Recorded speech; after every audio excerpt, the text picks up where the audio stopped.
반에서 1, 2등을 다투던 우등생. 하지만 어머니는 전교 1등도 아닌 전국 1등, 또 서울대 법대만을 강요했습니다. 이 비뚤어진 학벌 지상주의는 결국 아들이 어머니를 살해하는 끔찍한 결과를 낳고 2011년 11월 서울의 한 조용한 주택가. 경찰이 급히 출동한 한 아파트 안방 앞. 문을 뜯자 믿을 수 없는 광경이 펼쳐졌습니다. 침대 위 8개월째 방치된 시신, 공업용 본드, 신문지, 수건으로 완전히 밀봉된 방. 그리고 그 방에서 지내던 사람은 전교 1등 모범생으로 알려졌던 고3 아들 김군이었습니다. 어머니를 제가 죽였습니다. 그는 놀라울 정도로 담담하게 말했습니다. 세상은 분노했습니다. 전교 1등이 엄마를 죽였다니. 이건 폐륜이다. 하지만 사건의 내막은 달랐습니다. 그는 괴물이 아니었습니다. 단지 너무 오래 괴물 옆에서 살아온 아이였습니다. 1. 엄마를 기쁘게 해주고 싶었던 아이. 김군이 중학교 1학년 겨울 전교 2등이라는 성적표를 받고 기쁜 마음으로 엄마에게 자랑하듯 내밀었습니다. 하지만 돌아온 말은 차가웠습니다. 2등? 전교 1등도 아닌데 왜 웃어? 그날 처음으로 성적 잘 받아와서 혼이 났습니다. 하지만 그는 이해하려 했습니다. 엄마가 완벽주의자니까 내가 더 열심히 하면 칭찬해주겠지. 그리고 그는 전교 1등이 되었고 다시 성적표를 내밀었습니다. 하지만 어머니는 이렇게 말했습니다. 전국의 중학교가 5,000개야. 전교 1등 해봐야 전국 5,000등이잖아. 자랑할 일 아니야. 기대는 깨졌고 칭찬은커녕 또 매를 맞았습니다. 이후 어머니는 말했습니다. 넌 전국 1등 해야 해. 그래야 성공할 수 있어. 공부는 선택이 아닌 생존이 되었습니다. 김군의 아버지는 아들이 12살 무렵 외도를 계기로 집을 떠났습니다. 하지만 아버지의 이탈 배경엔 어머니의 심한 통제와 분노, 가스라이팅이 있었습니다. 아버지도 훗날 인터뷰에서 두려웠다고 말했습니다. 아버지가 떠난 뒤 어머니는 아들에게 집착하기 시작했습니다. 너는 아빠처럼 살면 안 돼. 공부 잘해서 반드시 복수하자. 김군은 아버지의 외도를 알고 있었고 배신감에 아버지와의 정서적 연결을 끊었습니다. 하지만 동시에 어머니의 기대를 충족시켜야 한다는 압박은 더 강해졌습니다. 2. 공포의 7번 아이언. 김군이 고등학교 진학을 앞두고 외고 입시에 떨어지자 어머니의 폭력은 한층 더 심해졌습니다. 특히 골프채, 그 중에서도 7번 아이언을 주로 사용했습니다. 한 친구는 집에 놀러갔다가 골프채에 피가 말라붙어 있는 것을 봤고 김군은 태연하게 말했습니다. 어제 좀 맞았어. 폭력은 일상이었고 시험 기간이면 잠도 허락되지 않았습니다. 잠깐 졸기라도 하면 뺨이 날아왔고 밤새 야구방망이와 골프채로 번갈아가며 맞는 일이 반복됐습니다. 심지어 어떤 날은 밤 11시부터 아침 8시까지 무려 9시간 동안 200대를 맞았습니다. 어머니는 말했습니다. 팔이 너무 아프다. 오늘은 여기까지만 하자. 다음에 더 맞자.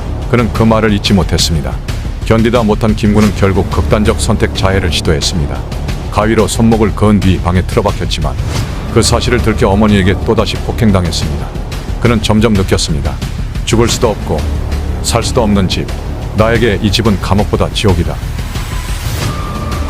3. 그날 밤 공포가 분노가 되기까지.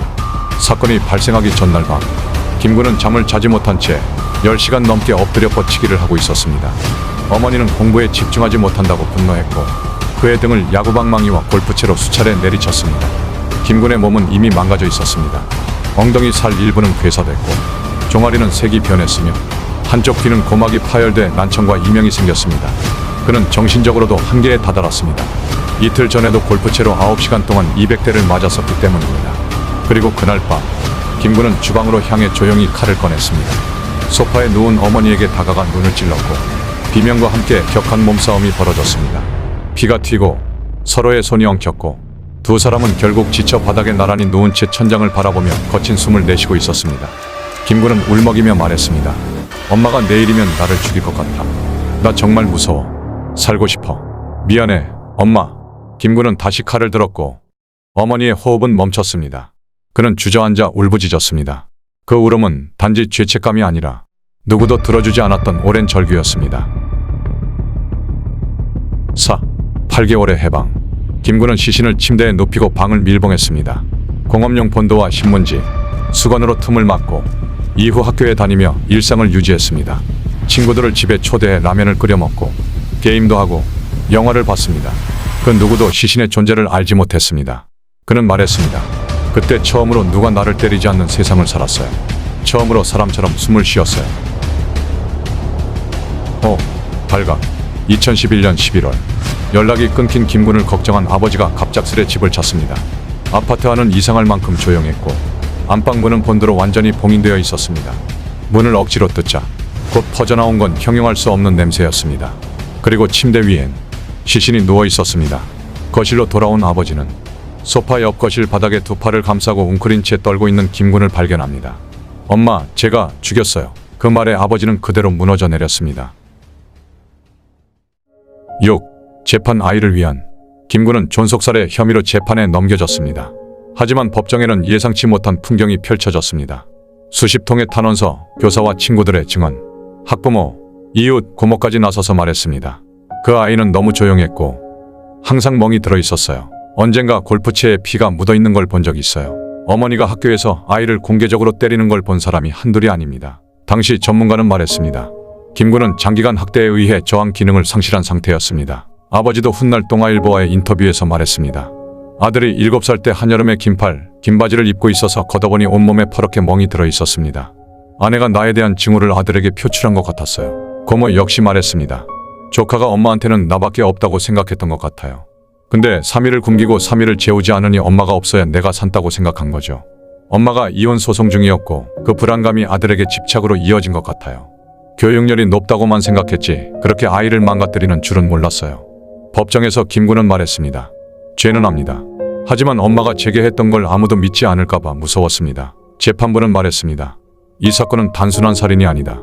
그를 괴물로 만든 환경을 먼저 봐야 한다. 소년법에 따라 장기 3년 6개월, 단기 3년형이 선고됐습니다. 7. 그 후 김군은 소년원에서 성실히 생활했고 출소 후 검정고시를 보고 직장에 다녔습니다. 현재는 결혼해 두 아이의 아버지가 되었고 한 다큐멘터리에서 인터뷰를 했습니다. 그는 말했습니다. 엄마가 왜 그랬는지도 이제는 조금 알 것 같아요. 근데 그날만큼은 내가 참았어야 했나 싶어요. 미안해요, 엄마. 그리고 그는 끝내 눈물을 보였습니다. 김군은 엄마를 죽였습니다. 그건 분명 죄입니다. 하지만 우리가 그 죄를 판단하기 전 그가 견뎌온 날들을 먼저 바라봐야 합니다. 그는 괴물이 아니었습니다. 괴물 곁에 너무 오래 있었던 아이였습니다. 죽이고 싶어서가 아니라 살고 싶어서 그는 발버둥 쳤습니다. 지금은 과거를 딛고 조용히 살아가길 멀리서나마 진심으로 응원합니다. 그리고 이 콘텐츠를 만들며 저 역시 여러 번 멈춰야 했습니다. 가슴이 미어졌고 감정이 쉽게 가라앉지 않았습니다. 이건 단순한 사건이 아닙니다. 우리 사회가 만든 비극입니다. 그때 그 사건, 그 후였습니다.